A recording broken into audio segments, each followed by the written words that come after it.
దేశవ్యాప్తంగా 2015 ప్రారంభం నాటికి 1401 జైళ్లున్నాయి. 3,66,781 మంది ఖైదీలున్నారు.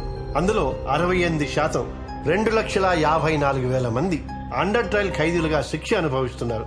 అంటే కోర్టులో ఇంకా తీర్పు రాకుండానే శిక్ష అనుభవిస్తున్న ఖైదీలు వీళ్ళు.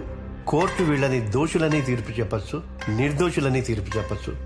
3 ఏళ్లైంది సారు నా కొడుకుని జైల్లో పెట్టి. తాగి ఎవన్నో చంపినాడని పోలీసులు పట్టుకుపోయినరు. అసలు వాడికి తాగుడే అలవాట్లేదయ్యా. అటువంటోడు ఒక మనిషిని ఎటు చంపుతాడు సారు? मेरा बेटा को दुबई में अच्छा नौकरी मिला साहब. वो 10 दिन में जाने वाला था. पुलिस वालों ने गलती केस में अरेस्ट किया. अभी वो जेल में है साहब.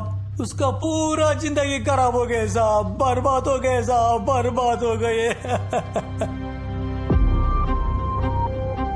చిన్న గొడవ జరిగి మా బాబాయ్ సూసైడ్ చేసుకుంటే దానికి కారణం మా అమ్మ నాన్నేనని వాళ్ళిద్దరిని జైల్లో పెట్టారు సార్. నాకు తమ్ముడు చెల్లి ఉన్నారు సార్. వాళ్ళకి తిండి పెట్టాలి, చదివించుకోవాలి కదా సార్. అందుకే తప్పని పరిస్థితుల్లో 15 ఏళ్ళకి కోలకలుగా మారాను సార్. ఇలా జైల్లో ఉన్న ప్రతి ఒక్కరికి ఒక కథ ఉంది సార్. దాని వెనకాల ఆ కుటుంబాలు పడే బాధ కూడా ఉంది. 2014 సెప్టెంబర్లో సుప్రీంకోర్టు ఒక ఆర్డర్ పాస్ చేసింది సార్. దాని ప్రకారం ఏ నేరానికైనా చట్ట ప్రకారం పడే శిక్షలో సగం రోజులు అండర్ ట్రయల్ ఖైదీలుగా ఉన్న వాళ్ళందరినీ విడుదల చేయాలి. కానీ ఈ రోజు దాకా ఎంతమంది అండర్ ట్రయల్ ఖైదీలని విడుదల చేసింది ఏ ఒక్క రాష్ట్రం కూడా లెక్కలు పంపలేదు సార్. సార్, మన దేశం ఆర్థిక వ్యవస్థకి ఇచ్చే ఇంపార్టెన్స్ లో 10% సామాజిక వ్యవస్థకి ఇచ్చుంటే ఇన్ని తప్పులు జరిగుండేవి కాదు సార్. 5 ఏళ్లకోసారి ఎలక్షన్స్ వస్తాయి.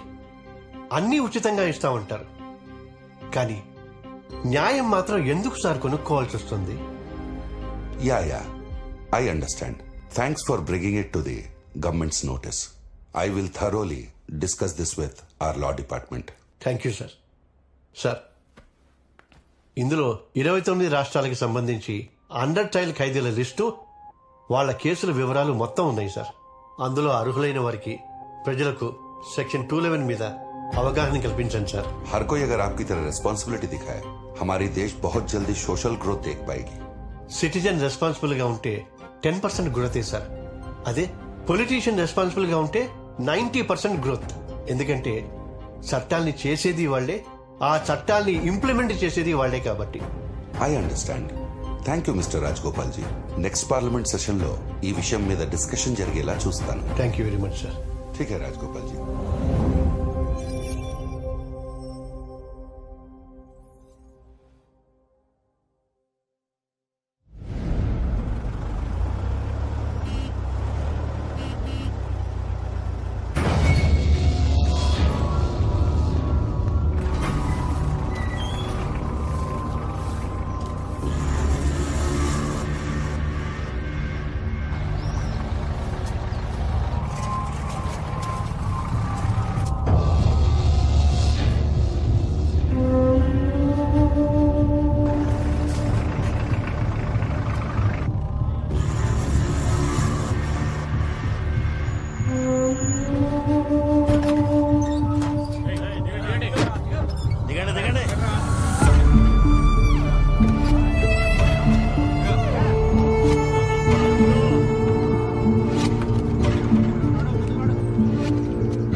ఏంట్రా చూస్తున్నావు? లోపల పద.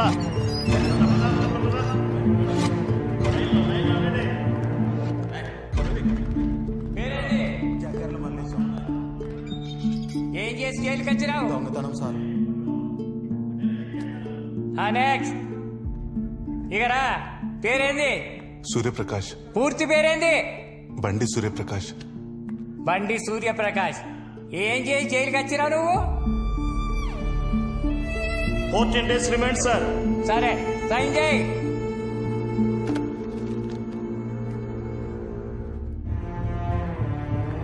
నెక్స్ట్ ఎవరు? ఇక్కడ నుంచో. పేరేంటి? Shut up.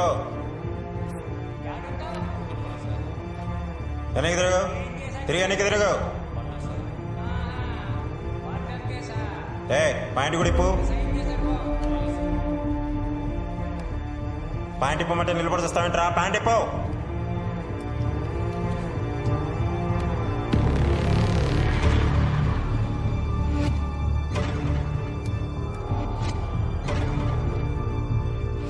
డ్రైవర్ కూడా ఇప్పు. డ్రైవర్ కూడా ఇప్పమంటుండే.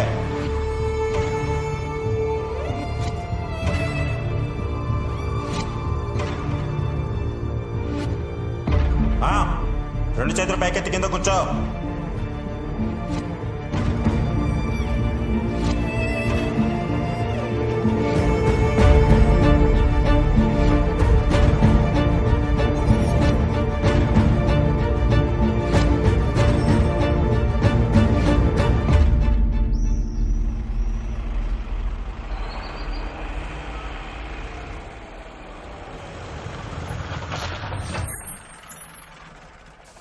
దిగండి దిగండి, తొందరగా దిగండి. దిగు దిగవయ్యా.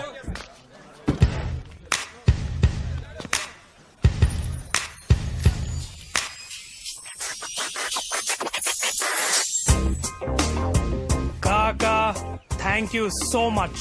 పెట్టి కేసు కూడా ఇట్లా సంకెళ్ళేసి తీసుకొచ్చినావు కదా, క్యా బాత్ హే. ఇక చూడు ఈ జేబులో ఫోన్ ఉన్నది, తీసి ఒక ఫోటో ఫోటో దేనికిరా? దేనికా? సంకెళ్ళ నడుమ నలిగిపోతున్న సోషల్ మీడియా. ఇదే నా నెక్స్ట్ యూట్యూబ్ వీడియో. ఆర్టీవీలో చూడు. కాకా నమస్తే. నమస్తే. మళ్ళీ వచ్చిరావు నువ్వు. ఈసారి ఏం పోస్టింగ్లు పెట్టి వచ్చిరావు? ఈసారి పైన పడుకుంటేనే కిక్ వస్తుందంటున్న పూజా ప్రీత్ అగర్వాల్. వామ్మో, గంత పెద్ద హీరోయిన్ మీద పోస్టింగ్లు ఎట్లా పెట్టావు నువ్వు? నువ్వు ఆమె మేనేజర్ లెక్క గలిజిగా రియాక్ట్ అవుతున్నావు కదా. ఇక చూడు ఆ మీద మార్కెట్ లో కొత్త పార్పు అనుకున్నదంట, దాని మీద పడుకుంటే నాకు మంచిగా అనిపిస్తుందంట. అలా మా ట్విట్టర్ లో పెట్టింది, నేను యూట్యూబ్ లో పెట్టినా. దానికి అందరు గత్తరొచ్చి గాయగాయ నన్ను 7 రోజులు ఇంటికి పంపించారు. నీతో గమ్మత్తుకున్నది రావు. ఇన్నిసార్లు చూసినా ఏం తేడా వస్తుందో నాకు అర్థం కాదన్న. ఓకేనా? ఓకే వెళ్ళు. ఏంది కొత్తగా జాయిన్ అయినావా? పెట్టి కేసిన వాళ్ళకి యూనిఫామ్ ఇయ్యారు, వానికి 2 ఏళ్ళు శిక్ష పడ్డది. పొద్దుగా 7 వస్తారా నాయన? మీరట వెళ్ళి తొందర కానే ఉండే. తెలుగులో అసలు ఏ యూట్యూబ్ ఛానల్ లేదని సబ్స్క్రైబ్స్ నా ఛానల్ కూడా తెలుసా? సో అందుకని అర్జెంట్ గా నువ్వు RTV యూట్యూబ్ ఛానల్ సబ్స్క్రైబ్ చేయి. సబ్స్క్రైబ్ చేసుడే కాదు, పైన ఒక బెల్ ఐకాన్ ఉంటుంది, అది కొట్టు. అప్పుడు నీకు ఫ్రెష్ అప్డేట్స్ వస్తాయి. అర్థమవుతుందా? RTV news channel.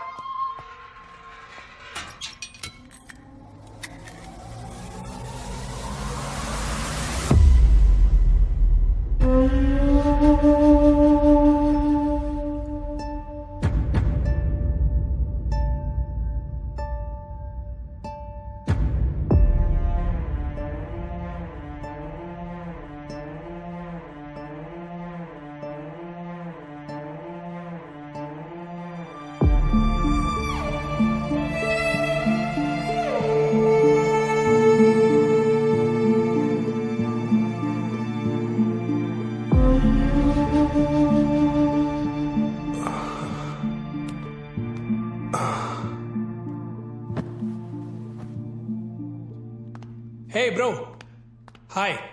Radha Prakash, RTV Telugu YouTube channel MD with 1.34 million subscribers. Bro, hey bro, meditation సెంటర్లో డీజే పెట్టినట్టున్నది. భయ్యా మాట్లాడు, నేను మాట్లాడకుండా ఉండలేను. Oh my Pooja Preet Agarwal 7 days అట్లా గడవాలన్నా ఏందో.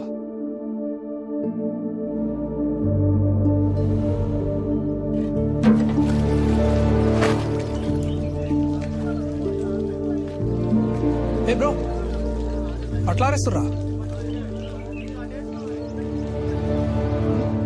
భయ్యా? భయ్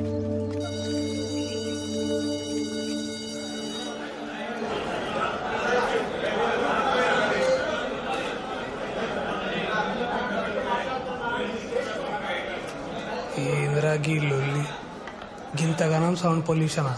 నేనే డీజే అనంటే నాకంటే ఒక్కొక్కటి తురుంకాన్లు ఉన్నారు ఇలా.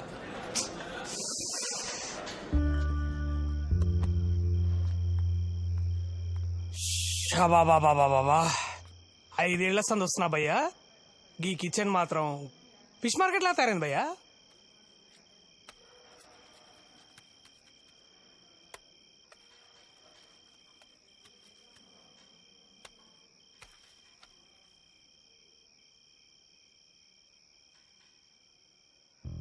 అమ్మా నాన్న భయ్య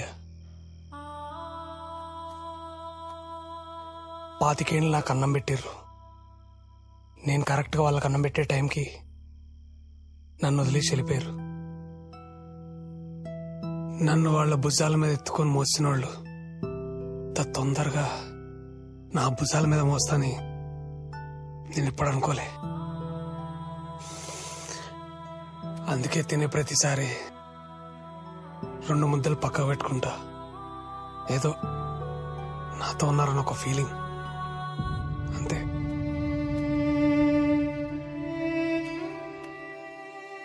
కానీ ఈ దునియాలో నిష్కల్మషంగా ఒక ప్రేమ ఉందంటే అది అమ్మ నాన్నదే భయ్యా. రాసిస్తాను భయ్యా. భయ్యా అరే భయ్యా, అరే అట్లా పడిసి భయ్య వాళ్ళు తప్పు మాట్లాడినా నేను. భయ్యా భయ్య ఒకసారి మాట్లాడు నాతోటి.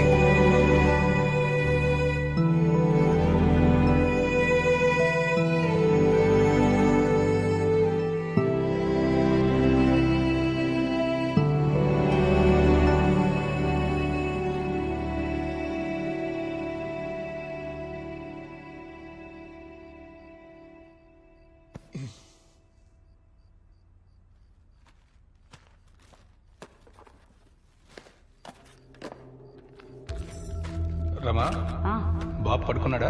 అవునండి. లిస్ట్లో సరుకులన్నీ తెచ్చారు, మేము అందుబాటులో తెచ్చుకోలేదేంటండి? ఇక నుండి మందు సిగరెట్ మానేస్తున్నాను. బాబుని కాన్వెంట్ లో వేశాం కదా, ఆ డబ్బులు వాడి అవసరాలకు వాడు. నిజమేనండి. అయితే నాకు కూడా ఈ fair and lovely Pond's powder ఇవన్నీ కొనకండి.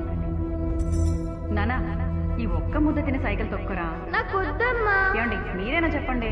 రే నాన్న, అమ్మ చెప్తుంది కదరా, వచ్చి తినేళ్ళు. నాకు వద్దు. రా నాన్న. జాగ్రత్త చెప్పు. అలాగే నాన్న. జాగ్రత్త, పడిపోతావు. పడిపోతారా నాన్న? నాన్న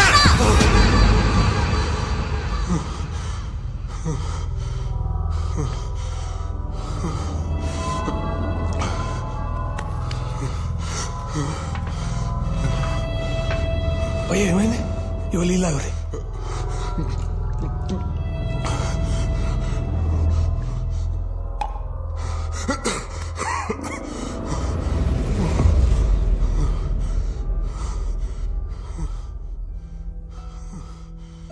ఎందుకు భయ్య గొంతు గోడల్ని కట్టేస్తావు? ఏడైనా మంట మండితే వాటిని ఆర్పనికి దేవుడు మనకి నీళ్ళు ఇచ్చిండు. అదే మంట మన గుండెల్లో మండితే వాటిని ఆర్పనికి కన్నీళ్ళు ఇచ్చిండు. 5 ఏళ్ల సంధి కంటి కడికొచ్చి కన్నీళ్ళు ఆపుతున్నావు అంటే ఏదో జరిగింది భయ్యా. ఏం జరిగింది భయ్యా?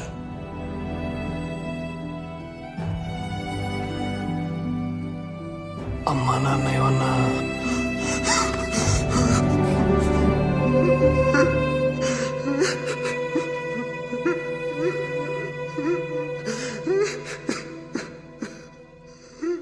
నేను ఒక సాఫ్ట్వేర్ ఎంప్లాయీ భయ్యా.